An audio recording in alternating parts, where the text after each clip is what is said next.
Hey, welcome back, everybody. Time to meet the members of our community, because our community is your community. All organized, run by community leaders like this guy, who seems to know everybody, Mr. O.C., John Gutierrez. Hey, everybody. Welcome again to our community podcast show powered by the Orange County Hispanic Chamber of Commerce. With us today, we have another returning guest who was with us almost probably I want to say close to maybe 2 years ago. Yeah, right? maybe even 3. Maybe 3, right? When we first started the show. She's the president, CEO of GoRN and STAFFGRIT. Tons of good information we're going to share with you guys today. She has 25 years of experience in healthcare as a registered nurse. Thank you for your service. I like to tell that to our healthcare heroes, especially during the pandemic, right? Yeah. She's a tech creator specializing in workforce management and development through STAFFGRIT, connecting businesses with their members and the community through technology, building and streamlining ecosystems through automation and technology, connecting hospitals and facilities with nurses and staffs through your GoRN app, which we're going to talk about, right? So welcome with us today, Vanessa Benavides. Thank you so much for having me on. I'm excited to be here. That's an intro. That is quite that's quite the intro. Yes. Let's get into a little bit about what is GoRN. So we are a platform, technology, and app. It really is a workforce management tool. I know that when we first started, we did start off a staffing company, and that's only because I always wanted to be the technology, but I wanted to make sure that I fleshed out all the functionality within the tech, and so that's why I created this mini staffing company. However, we launched literally 3 weeks before the pandemic hit here in California pretty heavy. And that is when we had Mayor Garcetti's office calling us, asking for our help. And that was quite the undertaking. Honestly, probably had no business saying yes and, doing that. But because we were so small, we had this petri dish of 105 nurses in our database. But, nurses, we want to help. And I felt this huge sense of responsibility for the community. And so we said yes. And along with Mayor Garcetti's office, we popped up 96 sites throughout LA City, LA County. 96 sites. Wow. Yeah. In what time frame was 4 it? months. In 4 months. Yeah, we went from having 105 nurses in our database to over 15,000. Wait. 105 nurses to 15,000 nurses. Yeah. Because you had to get it going for the pandemic, of course. Yeah, and that was both clinical and non-clinical, because from that initiative, we were referred to other pretty large initiatives. And so we needed to really grow our database. And then I found that so many of our users really loved our technology. So it's kind of the word spread really quickly. And then we had tons of people coming onto our platform wanting to know if there were other opportunities like the one for LA County and LA City. And that's kind of that's how we grew.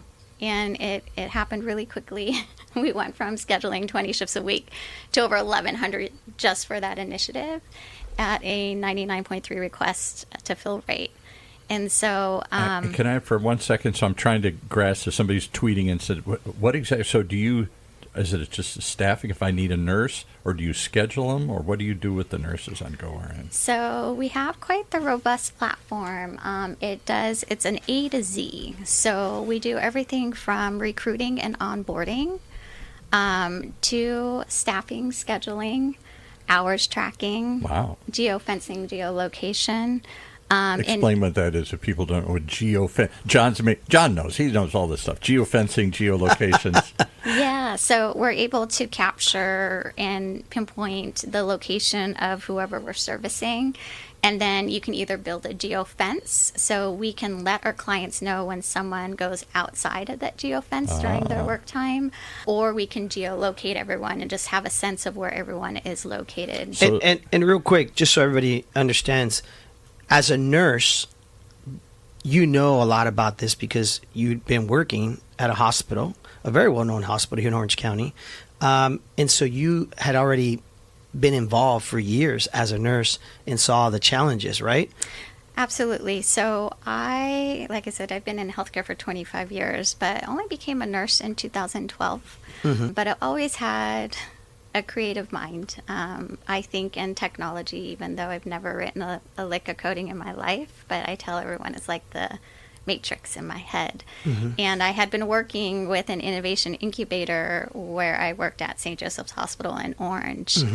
And at that time, like the one here at UCI that we're in this building where they do all that's what we're talking about here. That's right. That's right. And at the time, HCAP scores was really high. So it was just this survey that would go out, but it would very much impact how much the hospitals were being reimbursed in What's revenue. an HCAP score? You're talking again in acronyms. Yeah. I don't know what that is. It's a hospital survey for admitted patients, and it asks them 32 questions and asks them anything from like their service, the noise, the environment, how well you educated them on discharge, and it really affected. Which for me at most hospitals, no, bad, no, didn't tell me anything. Yeah, but what happened, I mean, although I worked at this phenomenal cultured hospital, I loved working there, we were always short-staffed, and that rings true throughout the nation. So how are we supposed to, give great service when we don't have enough staff? And so I was actually in the back of an Uber working, Where all great ideas come from here. Yeah, I was like working, I think the 10th or 11th shift in a row, and finally had some me time. And I got a call from my manager who was like, "Hey, can you pick up tomorrow?" And I'm like, I've already been working 16 shifts. I'm one of those people, it's hard for me to say no. Yes. But I was like, you were tired, you were burned out. Exhausted. And I was Yes. like, I need a break. And the Uber driver was talking about how they were taking Uber to Uber flights. And in that moment, I knew we needed an Uber-S type platform, but for healthcare staffing. Yeah, why not? And So you had the aha moment the aha moment was then. in the Uber Yeah. driver. Yeah. We needed Uber for nurses here. Right. For sure. That's right. And so that was in 2016, January. And 2016? yeah. When this whole idea came up. But okay, so we all have these moments, and then we say, "But I don't know how to do that." That was kind of me, right? Yeah. But the difference here is I had already 2 years of experience working with this Innovation Institute, really acting as a sponge, soaking up all the information in terms of how to take something to market. Right. And so I really tried to utilize that, and I said, you know what? This is something that should have been done eons ago. Yeah. Like, if you walk into a staffing hub right now at a hospital, you'll still see the whole room lined with binders and list of registries and agencies that they have to tap into Right. for outsourced resources when someone calls out. Paper, lots of paper. Yes, tons of paper, compliance, credentials, all the things, and it's all so manual. I mean, who would like to schedule all these hundreds of shifts off of Google Sheets and, picking up the phone and calling? And so, just to interrupt you real quick, what I want our listeners and viewers to understand is, and I think this is important, we share this with them, is when you're going into a hospital as a patient, you don't realize on the back end, right, from a logistics standpoint, right, how important it is that hospital, if they just had, for whatever reason, 10 nurses call in sick that day, it puts them in a really bad situation, because what if they had a crazy busy weekend in the ER, and now they got to move all these patients up to the floors. And of course, there's different categories, med surg, right? Telemetry, right? All the different units. And I know a little bit about this because obviously, as being in healthcare with OC Hospice. right. And it's interesting because people don't realize the logistics behind running a hospital. Everybody just thinks, oh, I'm sick, I'm going to go to the hospital. Well, no, there's a reason why you're in the ER, and they're trying to figure out your situation and either send you home or we're going to move you up to the next floor, right? That's correct. Because from a staffing standpoint, right, they got to manage from doctors to nurses to social workers to all these people, right? And you being in this environment as a nurse working at a hospital, realize like, wow, there needs to be a better system in place. Can I give you one Right? example from my own life? Years and years ago, my late mother and father were still alive. At the end of their life, they were in ER a lot. They'd fall. They'd get sick. Something would happen. So we're always going to ER. And one time I took my mother into ER. She had Parkinson's and some other things and lots of serious issues going on. and she'd fallen or something. We were there for 4 hours. We were there for a couple hours waiting to get into a room, Sure. and then we sat in the room for 4 hours. Well, I lost it, which my parents were horrified. No, and I went out, not you. I went out Did and started screaming. GD, get somebody in here right now. My late mother's in here. She's fading. She's been here all day. We need help.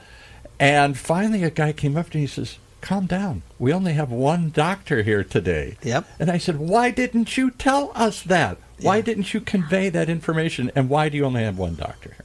Yeah. In an ER at a major hospital. And a perfect example of that is a war zone, right? Yeah. We just watched that whole movie Love Story when they attacked Pearl Harbor, right? We were watching my wife the other day, right? I gotta watch it. Haven't seen it. You've never seen this movie, Pearl Harbor, right? The movie. It's so it's interesting all these because famous young actors. Yeah, exactly. So they're bringing in all these soldiers that are injured, and it's crazy because there's a scene because there's not enough doctors, not enough nurses in the hospital. There's just so many coming in that she takes her lipstick and she tells her team, triage. I'm gonna draw on their forehead if we're gonna put them on this room or this room. This room means they're gonna die. There's I don't have enough staff to worry about these people. These we can save. And it's just such an impactful part of the movie. Us being in healthcare, we're like, wow, that's crazy how she took her lipstick and started just their foreheads putting like a code word. I'll give you another example where it's not a war zone. So my late aunt, my mother's sister, in her 80s, went in to have a knee replacement. And the last thing they did before they wheeled her into the operating room is somebody came with a black magic marker and said, which knee is it again? Right. The left one. Yeah. And I thought, it's in a million charts, so we've talked to a million doctors, but somebody had the wherewithal so they don't make a mistake in this assembly line that start opening up the wrong knee and that go. reduced that mistake from happening by quite a bit. I can't quote you the percentage, but it happens a lot, right? I heard of that. It does. Yeah. I mean, because these doctors are exhausted. Right. Yep. We are all short-staffed. They're sometimes having to come in on an emergency basis, and then they stay to help out because that's what service people do. Right. Yeah. And so a lot of people don't understand that something as what we would think is so simple, and you would think, like you said, it's written in the chart, how many times, or maybe even that reflective body part, you can physically tell that it's that's the one in trouble, but it still doesn't matter. It happens. Yeah. But let's go back to the pandemic because it's a perfect example of a war zone, right? The country gets shut down, right? We're in this pandemic. We had never faced anything like this. And you guys are thrown into the fire, right? We are. Like, what was that like in that whole, I guess, year, right? Or more, 2 years? Yeah. I will say we were a small team. I had 12 people, and then I had about 6 developers overseas. And like I said, we had just launched in our first skilled nursing facility.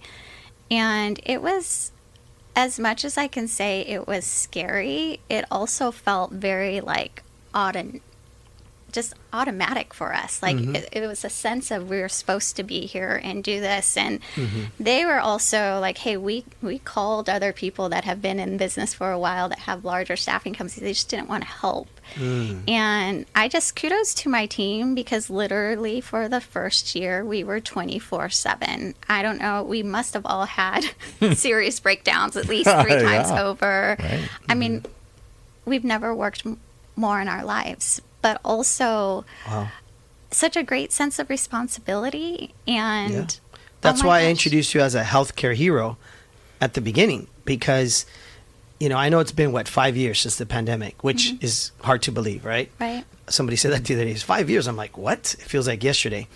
But you guys, and I say you guys, but also our team, right? We were all healthcare heroes, right? Because to your point, a lot of people, even in healthcare, were scared to go do these things because nobody knew what COVID was, what was going to happen. And one of the things that I heard in the industry at the time that was very interesting, and we don't realize these things, is some of these nurses were single moms. So they were scared that, hey, if I go out there and I get this virus, and I die, as a single mom, who's going to take care Yeah. of my child? Very interesting. Or you do know? I bring it home? Okay, Exactly. yeah. So I was one of those nurses, right? I'm a single mom of 3, and at the time, my mom was diagnosed with a glioblastoma and was given 8 to 12 months prognosis. Oh, geez. I knew that if we took this initiative, I would not see them for at least 4 months as I was boots on ground, just being first line, Yeah. putting everything together. Because from my team, I said, team, you guys stay home initially. And do everything from utilizing our technology, doing everything from, but I'll go out along with my chief operating officer, and we went out to set up these sites. But I knew I wasn't going to be able to see them. And so, and I I'm knew. sorry. I'm Getting getting choked up listening I'm to sorry. this, I'm getting emotional because I know your mom. Yes. And I know you recently lost her. So I knew I was going to miss out on that time. But like I said, I can't express the sense of responsibility we felt. And you just said, nurses, they don't run away from the fire, we run to it. I was struck by how many nurses were overwhelmed, ended their own lives, or doctors, or just not just quit the profession, quit life. I can't handle this anymore. I'm so stressed. I'm so pushed beyond the boundary Right. that they couldn't deal with that emotional crisis. Yeah. Well, and not only that, but it's just, to your point, here you are not wanting to risk bringing this virus home to your mom, right? Mm-hmm. How many more people are facing those kind of situations, whether it's to their mother or to an elderly person, or in that case, at that time, also people that had advanced, let's say, diabetes or other things, right? And so it was a very scary time. So for you guys as a team, you're what was it, 12 people, Yeah. to say, hey, let's go do this, that took a lot. It took a lot. It's a lot of, risk, because we didn't know what to expect from the virus, right? Right. It was so new.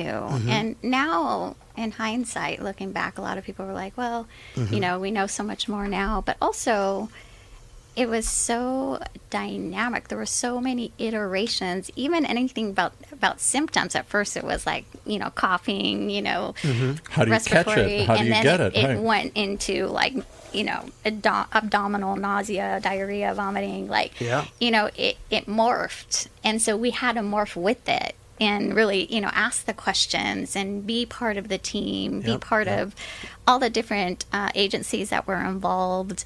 But it was really interesting. And I tell everyone, okay, terrible reason for a pilot, right, for technology. But also, wow, we learned so much from it. We learned so much, and we created and developed so much Are we because ready? of Are it. we ready more for the next? Everybody says this isn't the last. They used to call them black swans, meaning you only saw it once in your lifetime. Now the black swans seem to happen every couple of years. Right. Financial crisis, health crisis, all these different crises. What have we learned that will prepare us better for the next health emergency? Okay, you're speaking to my soul right now. Okay.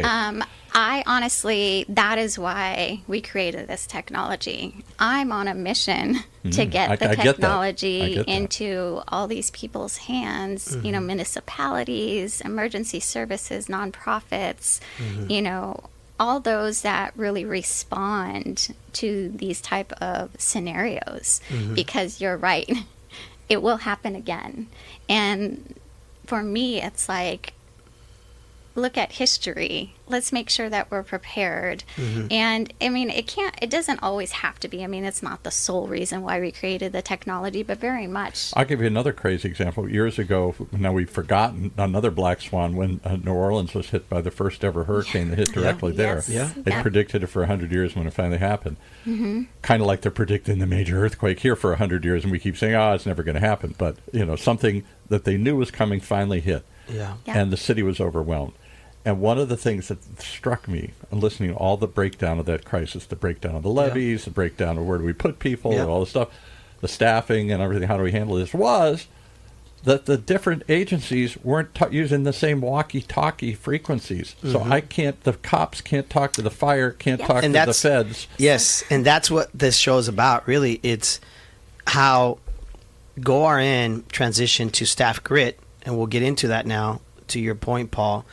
It's how do we better communicate, right, as a Yeah. whole, right? Why don't you share that perspective and what StaffGRIT is from GoRN. Yeah, so we were able to see that firsthand, right? And I noticed that even in the same agencies, same departments, everyone works in silos. Yeah. And it just like, how are we expected to get anything done? Different when we're procedures, working in different silos? databases, different protocols, Yes. different equipment. Right. And we have the technology. It's so much like there's such a bigger picture too, even in healthcare. And I can go on for days. But in terms of StaffGRIT, I mean, I always ask myself, where can I start? Where are our pain points? How can we be helpful? And so our system is really created so that we can stop working in silos and start working together with a platform that connects us all. And it can manage, and that's why it's a workforce management tool, not just one agency, it can manage several agencies. And in a crisis, that's when it becomes clear that they need to coordinate their efforts. Well, we got to have the same walkie-talkie frequency or the same database or the same... Let me give you an analogy of the way I look at it. I ran track. In fact, we ran track in high school, right? Mm-hmm. There's a difference between saying, we're going to run the 100, ready, go, right? And you go 100 miles an hour as fast as you can and you try to win the race. There's a difference between that and saying, okay, now you're going to run the hurdles. Mm-hmm. And in the hurdles, you got to jump over these hurdles as you're running pretty much the same race. I feel like when the pandemic hit, when one of these hurricane hits, one of these earthquake hits, it's almost like, okay, now it's not just 100. Now there's hurdles, right? Mm-hmm. And the fact that we live in a society or in a state or whatever it may be that has so many regulations, right? Yeah. Those are the hurdles. Yep. And so now you got to go 100 miles an hour, staff this, go do that. There's a house, let's talk about the fires, right? There's fires over here. You can't rush because of the hurdles, mm-hmm. right, of all the compliance that you have to meet, right? I feel like the technology prepares us better to get over those hurdles. And I'll go one more. It's right? not, you spark another analogy. So we're not just running a straight race and jumping over hurdles. We have to do it as a team. It's a relay race. I got to hand the baton to you because I can only run so long. Exactly. And you got to pick up. So I feel like technology helps with that process. Wouldn't you say? 1,000%. You brought up a really important function to our technology, and that's compliance. Mm-hmm. So it's one thing to throw all these humans, workforce, people, volunteers, veterans, etc., into our system. It's another thing to understand and realize, hey, this one individual has expertise, credentials, the know-how in all these different fields. Mm-hmm. And we can utilize and therefore then broadcast, hey, we need your help. Do you have availabilities for this? It is an emergency situation. I just spoke with maybe 4 months ago with a nonprofit who said, you're meeting with me at the county level, but we're going to refer you to the state level, because if we had your system during the fires, we could have responded, one, way quicker, and two, we could have had more people, boots on ground, mm-hmm. helping. Yeah. And that is why I feel it's like a gut need. Mm-hmm. And one hand would know what the other is doing. I mean, we all heard about one of the, maybe not silly, but one of the things that stunned everybody in the fire, that because this happened in what was usually the off season, they had turned off some of the water. They were servicing the lines, they were fixing the hydrants, they were doing things they do in the off years, in the off season. This fire hit late, and suddenly hydrants are running dry, reservoirs are, because they had turned them off. Nobody bothered to tell anybody.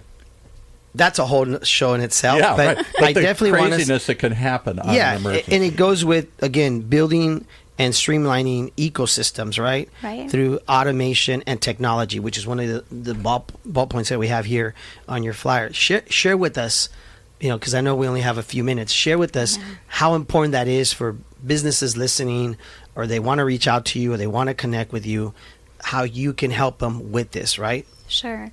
So obviously we talked through how GoRN, we got our feet wet in the healthcare space because that's what I really know. But in that Uber drive, when I thought of GoRN, I also thought of StaffGRIT. And I thought of it because I figured, hey, maybe this is where I start. But I know we're not the only industry that has these issues. This is globally. And I think in ecosystems, I think, hey, even the one individual working and specializing in one industry, a lot of us are in that, hey, I have my side hustle. I can also do this. And in thinking in terms of, we know this for a while, we're not going to have enough employees to suit many of our needs. How can we be creative and really cast that net as wide as you possibly can to really staff those initiatives? And not just that, so it kind of just evolved. And I said, okay, I want to be able to do this, help out all these other industries that also have, construction work, like we said, nonprofits, security guards, airlines. Oh my goodness, I have so much to say. But we learned so much in terms of staffing, workforce management. We can utilize that experience and put it into other industries. Is the problem bigger now because we've all gone to a world of freelancers, where it used to have these people on staff and I pay them even if they're just sitting around a movie a studio, a construction site, a hotel. Now to save costs, we've turned everybody into freelancers and we pull them in when we need them, but the rest of the time they're on their own. Well, the technology helps that, right? Yeah. Yes. So that's the thing is, hey, someone can work full time in a position, but still go and grab some sort of gig or some sort of part-time. That's the world as we know it now, but also that can contribute to making it better in terms of the need. And so it is about casting that net wider, and not just that, adding that third layer, which is the community. So it's not STAFFGRIT. What does that mean, add the community? Yeah, so now it's not just a B2B, but now it's business to business or employer, and then also to the community need. And so there are a lot of companies that are really wanting to tap into the community, but don't have a way to do that and still pull and resource what they need on the business level. And so our technology really allows for that to occur, and then also bring in community events, community outreach, bring the data into the system that I really do believe will be the future to how we do things. And so I'm not sure I understand all this, John. She's going to have to come back again. This is a big picture she's talking about. This is. I don't want to say, Paul, I mean, I'm a little mini dinosaur. You're maybe the older dinosaur. But even I am the dinosaur. Even people like myself that are, I'm on social media. We're on. The technology is moving so fast, right? That it's hard to keep up. I'm not going to lie. Like, to Paul's point, it's hard to keep up with. I mean, all this AI stuff that's coming out now, right? It's amazing how fast our technology is moving. But I also think it's great that you're taking that technology and implementing it in areas that are much needed, that are maybe, let's just call it what it is, outdated, right? They're outdated. These hospitals, these systems, they're outdated, and they need to be more efficient, right? And that is where you come in with that technology, whether it's a hospital or any business, and say, how can we make your business more efficient? Run smoother. And I'll be more specific, maybe give you an example, Paul, because I want you to understand. I need one example here. So one of our main pushes is to get our systems into cities. A city, okay. Yes. So like Irvine, where we're at. Yeah, so let's say Irvine. Irvine, in terms of what we found in market research, all cities have their biggest pain point for their businesses and for new businesses to go into the city is, how do I get people to come work my jobs so I can be successful? Right? Do you have something in place, or how can we, make that a non-issue?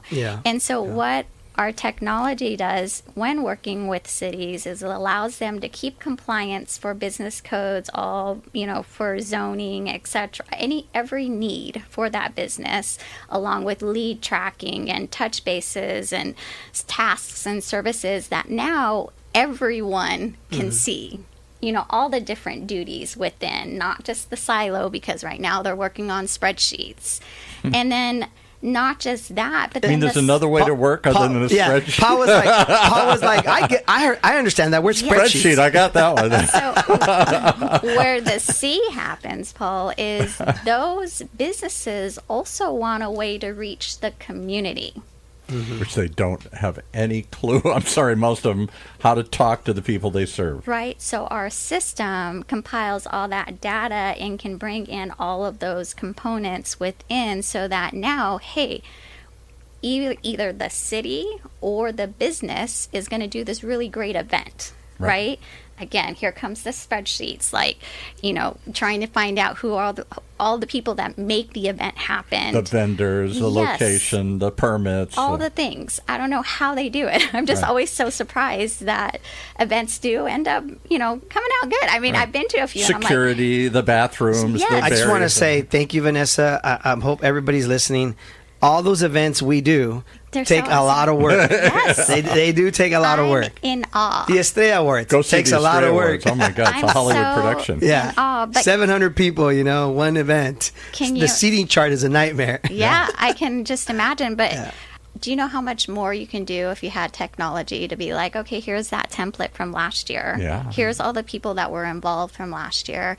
And even if it's not more of a business, but even a broader based community outreach, like here, we can push out all this information to those people who came in last year. We can take that or create a new event. And there's ways to push that out because a lot of times what we do to reach our community, we're going onto social media handles, platforms, and you're hoping that that community member will see it. At that moment. In that moment, because stories go away. Yeah. Right. But here is something tangible that they have and that's, forever living in their platform or in their app. And it goes deeper than that because also it's information, it's knowledge. How can you give that information to your community and have it housed here and you don't have to hope that they're on your website, on your flyer, on your Instagram, on your email newsletter, on your response that there's an emergency alert or something here. That's right. Text alert. So I hope that was helpful. It helps, but I think there's a bigger story here. There's a lot. Yes. There is a lot. And I think the most important thing here is to remember that at the end of the day, we're helping streamline communication, right? And helping people, helping businesses. Obviously, as a Hispanic Chamber of Commerce, that's our job. That's our responsibility, is to help our small businesses have better, ecosystems in place, right? Sharing with them the technology. So if you wanted to reach out to Vanessa, you can reach out to her on her Instagram, right? Yes. You can go to GoRN. They have their own Instagram also. And GoRN. GoRN, right? APP. So GoRN app is our Instagram handle. Okay. Yes. STAFFGRIT is STAFFGRIT. And yeah, we have a website. You can touch bases. What's the website? It's staffgrit.com. Or you can see her in the back of an Uber riding around town coming up with new ideas. Or you can call me on my cell phone. I'm totally fine with let's that. not give out cell phones. I work 24/7. You could do email. You could do an email if you want to put out an email. What's your email? It's Benavides. So that's Spell a little it. longer. B like boy, E-N like Nancy, A-V like Victor, I-D like David, E-S like Sam at gornapp.com. And I think that's important, that if any of you are out there looking for better systems to implement into your business, just if you're struggling and you need that technology to help you, what I think is great about Vanessa is that you're not just tech savvy and you have a great tech team, but you're a compassionate, caring person because you're a nurse and you come from that background. So you come from that two world, right? Like that you can She share. uses both sides of her brains, Yes. the empathetic side Which and is the very- scientific side. Which is very rare for all of us because I am not super tech. So I congratulate you. I wish you all the best. Thank you for being on the show again after, I think, almost 3 years, Yeah. right? Since you were here. Oh my gosh, thank you for Can't be having 3 me. years again. The whole world will change again in 3 years. Here. I have to come back with something new. Yeah. There you have it, folks. Vanessa Benavides with GoRN and STAFFGRIT.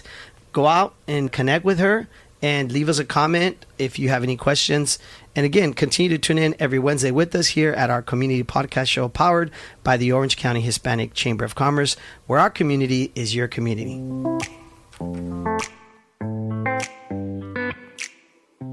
Wow. Well, there's a powerful example of why you got to tune in each and every time to meet our community, to talk with our community, to hear from our community.